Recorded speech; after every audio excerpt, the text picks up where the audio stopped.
Mes chers collègues, il a accompli l'exploit d'être décisif à 2 reprises dans un match ô combien important opposant le Paris FC au FC Sochaux-Montbéliard au stade Charletti le 17 mai dernier. Il a laissé les Parisiens frustrés en gênant certaines de leurs attaques et les a probablement empêchés de marquer 2 pénaltys. Il a permis aux Sochaliens de rêver d'un changement de division et a plongé les joueurs parisiens dans l'amertume depuis lors. Je parle football, bien sûr, et pas d'un ballon, ni en or, ni en plomb.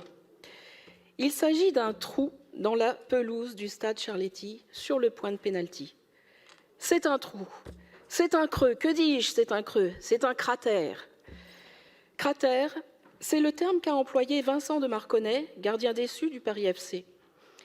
La présence aussi incongrue qu'inacceptable de ce trou sur la pelouse d'une propriété de la ville de Paris a annihilé une occasion unique pour le club de monter en Ligue 1, l'élite du football français, qui lui échappe maintenant depuis près de 45 ans.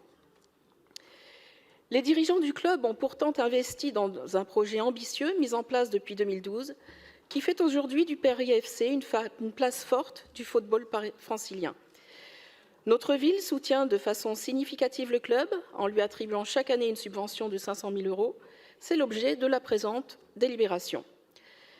Malheureusement, ces investissements et ce long travail de structuration du club sur tous les plans ont été mis à mal par l'entretien négligé de la pelouse du stade.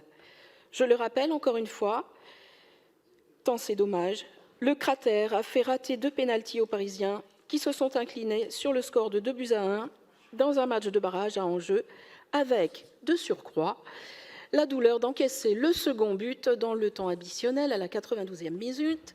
Je félicite sportivement les Lionceaux pour cela. Avec le Paris FC, le stade Charletti reçoit régulièrement des matchs de Ligue 2.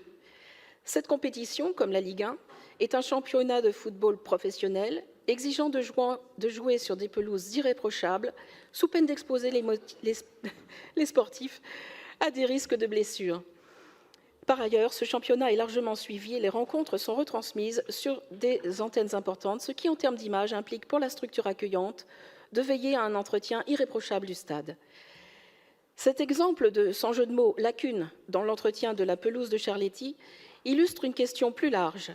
L'amplification de l'attention portée aux équipements sportifs doit s'appliquer à l'ensemble de la ville, qui reçoit chaque année, je le rappelle, l'un des 4 tournois du Grand Chelem de tennis ou encore le Tour de France.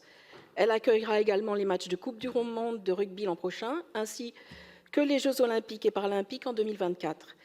L'entretien des équipements sportifs de la ville dans tous les quartiers de la capitale doit être absolument irréprochable, tant pour les Parisiennes et Parisiens de tous âges et qui viennent y pratiquer une activité de loisir ou de santé, que pour les professionnels qui y exercent leur métier. Nous l'appelons souvent de nos vœux dans les débats. Je vous remercie.